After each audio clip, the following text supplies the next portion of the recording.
Nah, diduga Hyunjin ini menggunakan wajah Karina Espalo untuk wallpapernya. Aku tidak tahu apakah dia menjadi lebih kurus karena dulu dia juga sangat kurus. Ini tuh merupakan remix dari suara adzan. Artinya, sembahku seperti Allah, selesaikan seperti wallah. Kapan sih para seniman ini akan berhenti menggunakan hal-hal Islam untuk estetika mereka dan memiliki kesopanan dasar untuk agama kita?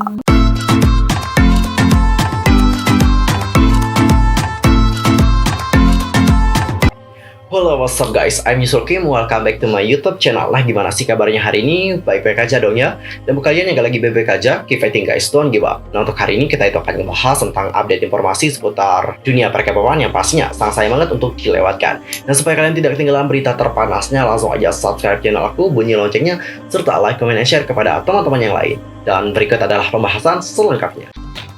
Well guys, untuk topik pertama kita akan mulai dulu membahas tentang Mnet yang kembali menuai kontroversi dikarenakan telah diduga meremik azan dalam program mereka yang bertajuk Street Woman Fighter. Nah, melalui episode terbaru untuk program tersebut, sekitar menit pertama terdengar latar belakang lagu yang kalau kita dengar ini tuh seperti familiar gitu. Dan ternyata setelah kita perhatikan lagi lebih jeli, ini tuh merupakan remix dari suara azan. Seperti yang kalian tahu bahwa azan ini merupakan panggilan sholat untuk umat Islam. Jadi hal inilah yang membuat netizen itu naik pitam, khususnya untuk umat Islam yang kini sekarang sudah menaikkan hashtag Mnet Apologize dan sudah melampaui 20.000 cuitan di Twitter. Dan kalau cek sekarang mungkin udah ratusan ribu kali ya. Banyak kritikan yang dilayangkan oleh netizen, mulai dari mengingatkan stasiun televisi hingga meluapkan kekesalan mereka melalui cuitan atas sikap dari Mnet. Dan hingga kini masih belum ada tanggapan sih dari Mnet selaku stasiun televisi yang menayangkan program Street Woman Fighter. Dan gimana opini kalian tentang hal yang satu ini? Langsung saja sampaikan di kolom komentar. Dan ini tuh bukan pertama kali ada kontroversi dari K-pop yang berhubungan dengan agama, terutama dengan agama Islam. Karena sebelum-sebelumnya juga pernah ada beberapa nih guys. Kita sebut saja contoh, misalnya ada CL dengan lagunya yang berjudul Mental Breakdown aka MTBD. Jadi disebutkan jika kata dari Al-Quran itu tak sepantasnya masuk ke dalam lirik lagu MTBD. Nah, pada menit ke-255 ada kata yang kontroversial terdengar diiringi dengan alunan musik berbau Arabian. Rupanya dalam lagu Mental Breakdown terdengar lafal Al-Quran yaitu surat An-Naba ayat 32-34. Nah, Muslim dunia juga beraksi dengan membuat petisi hingga mengecam untuk memboikot lagu tersebut. Lewat kelompok Muslim Korea Selatan melayangkan surat protes kepada agensi 2NE1. Dan pada akhirnya YG Entertainment juga menghapus lafal Al-Quran dari lagu tersebut. Bahkan lagu revisi yang telah dinyanyikan ulang oleh CL juga telah diunggah ke situs berbagi video YouTube. Dan tidak hanya dengan lagu CL saja, tapi beberapa waktu yang lalu juga ada kontroversi dari lagu J-Park. Jadi lagu yang dirilis pada bulan Desember tahun lalu itu menyebutkan tentang Allah yang oleh banyak penggemarnya dianggap tidak menghormati agama Islam. J-Park sendiri telah mengeluarkan permintaan maaf. Dia pun mencuci di Twitter dan membahas situasi tersebut dan menjelaskan liriknya. Nah, lirik yang dimaksud adalah Worship me like Allah, get it down like wallah. Artinya, sembahku seperti Allah, selesaikan seperti wallah, bersumpah atas nama Allah. Dan salah satu pengguna Twitter pun mengomentari cicitannya, kapan sih para seniman ini akan berhenti menggunakan hal-hal Islam untuk estetika mereka dan memiliki kesopanan dasar untuk agama kita. Dan menyusul reaksi terhadap liriknya, J-Park sih sudah mengeluarkan permintaan maaf ya, dan membahas situasi yang terjadi. Dia kemudian menjelaskan bahwa lirik lagu itu tidak pernah dimaksudkan menyinggung atau tidak sopan. Bagi siapapun yang merasa tersinggung, saya minta maaf. Kamu akan keluar dari komentar dia menyeret agama atau rasialis. Berhenti dengan narasi palsu omong kosong itu. Bagi saya itu hanya lirik sesederhana itu. Dia kemudian melanjutkan dengan mengatakan bahwa bagi orang-orang yang merasa semacam itu, saya tidak tahu, jadi itu salah saya. Sekarang saya akan kembali memberi pengaruh pada kehidupan orang-orang dengan cara yang positif. Semoga kalian melakukan hal yang sama, damai dan cinta untuk semua orang. Dan setelah membuat klarifikasi seperti itu, banyak netizen yang kembali mengkritiknya. Dan pada akhirnya, J-Park pun menghapus klarifikasi sebelumnya dan dia juga kembali memperbaharui permintaan maafnya dengan mengatakan, saya dengan tulus meminta maaf.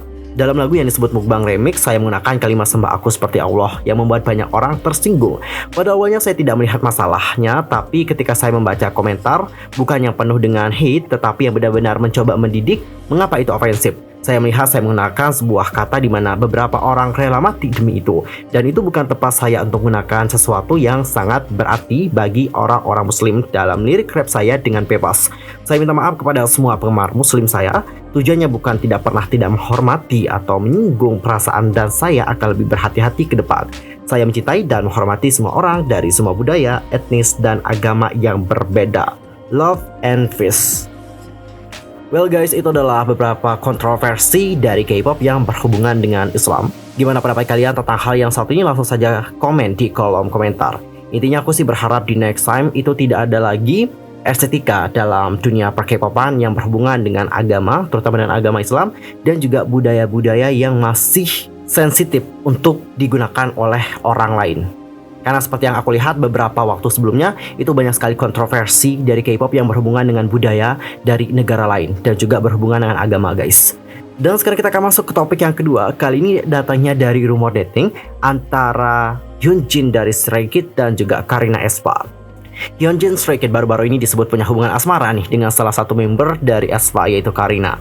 Hal ini dikarenakan ada seorang netizen yang curiga dengan wallpaper di telepon seluler milik Hyunjin dari Stray Kids. Nah, diduga Hyunjin ini menggunakan wajah Karina aespa untuk wallpapernya, dan beberapa netizen bahkan mencoba membandingkannya secara lebih detail. Dan setelah itu banyak sekali dari netizen yang mulai percaya kayaknya Hyunjin benar-benar dating sama Karina. Namun rumor ini dengan cepat ditepis oleh Hyunjin dan terbukti salah setelah ia mengunggah tangkapan layar wallpapernya melalui platform Bubble.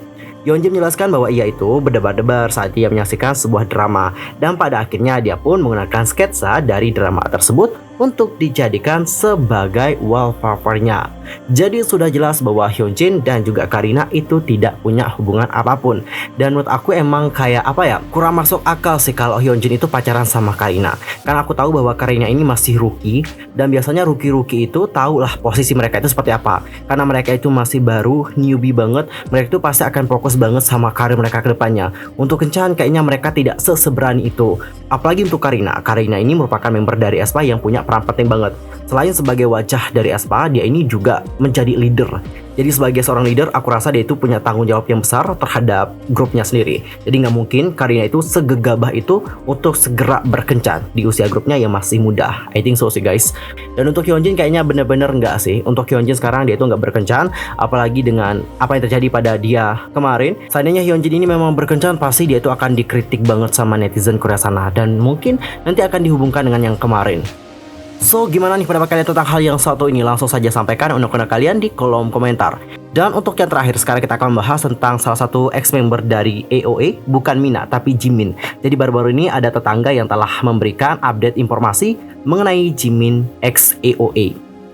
Baru-baru ini netizen telah mendiskusikan postingan dari tetangga yang diduga merupakan tetangganya Jimin ex AOA. Tetangga tersebut menulis, "Saya tinggal di gedung yang sama dengan Jimin, jadi saya melihatnya sangat jarang ketika dia berjalan-jalan dengan anjingnya. Saya harap dia bisa lebih percaya diri ketika dia berjalan-jalan di masa depan. Aku tidak bisa melihat wajahnya dengan baik karena dia memakai topeng dan juga topi. Aku hanya bisa mengenali bahwa itu Jimin. Aku tidak tahu apakah dia menjadi lebih kurus karena dulu dia juga sangat kurus. Saya pikir sangat disayangkan bahwa dia selalu pergi dengan kepala yang tertunduk."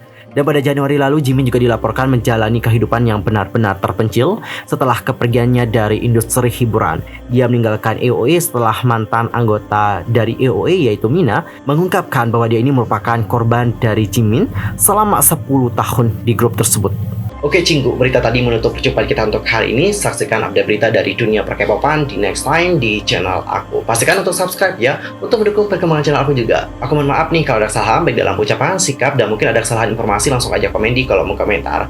Annyeong, kamsahamnida, goodbye.